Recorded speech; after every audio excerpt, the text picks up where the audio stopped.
and welcome back. I'm Carolyn from Magical Movement Company, and this is the Musically Montessori eCourse, first 12 weeks.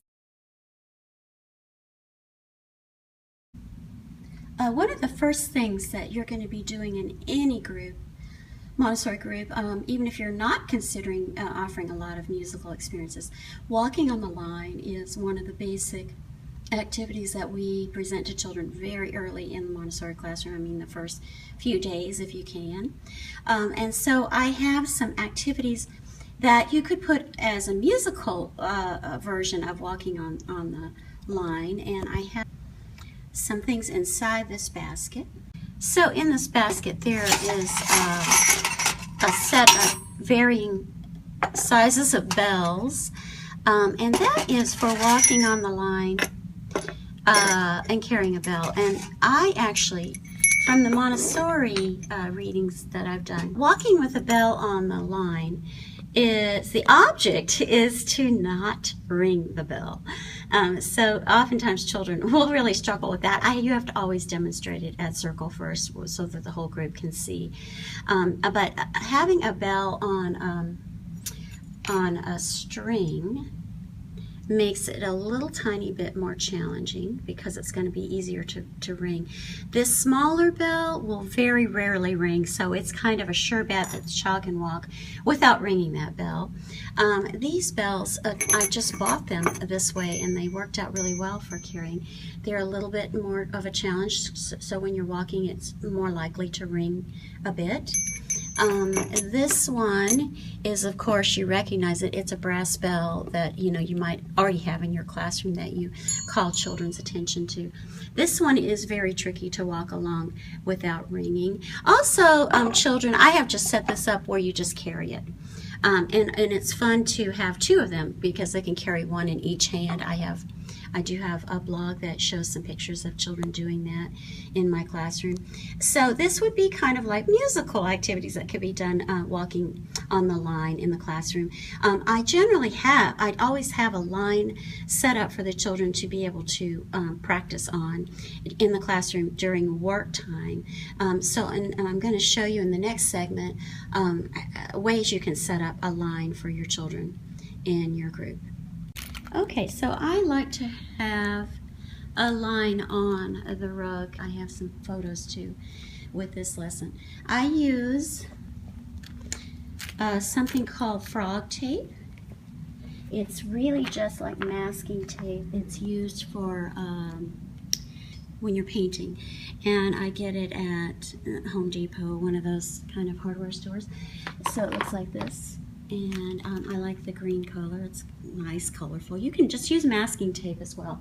The thing about using tape on your rugs is you need to take it up, because if you leave it overnight it will start to collect dirt and dust. I'm just assuming that you have the rug carpet vacuumed every evening. If you want something more portable, I've read about these from the book Movement Matters, which is a fabulous book. It's a setup for Montessori classrooms. Anyway, this is a rope that I bought at another rope at Home Depot, and let me see if I can show you my walking on it. So it's a very it's close to the ground. It's almost like having tape. A little bit different though, so it's going to cause a little bit more, it's going to involve a little bit more coordination on the part of the child. This is a thicker rope, more like a jump rope, and this would be another. So the thing about having ropes available to children, of course, is the safety part of it. You've got to always be supervising. Ropes can be, a problem, trip people, they can hurt a child. So we want to make sure that that's happening. So these are my examples of how I've used the line in the classroom. If you don't have a permanent line, oftentimes I have set up a permanent line. I like to have an ellipse, actually, more than a straight line to walk on, and I've usually set it up in part of my classroom where the tape is not ever taken up. So, and there is another type of tape you use for that, a cloth tape that's going to be durable and last for a long time. You can get that at Montessori Services.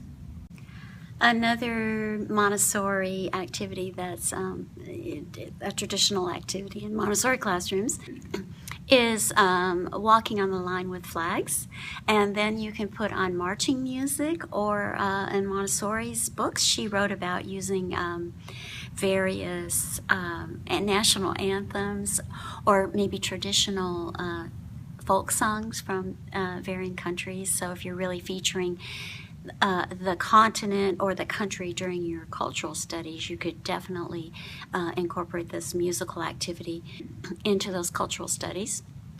So you can have flags, set up in the holders that they sell online, or you can put them in a container of some sorts. Maybe you don't have but a few flags. Usually classrooms have at least the United States flag, and maybe we have the flag of California. That's where I'm from. And so we can also display them in something like a container like this, so that the children could choose a flag and then walk around, or march. Actually, this would be for marching.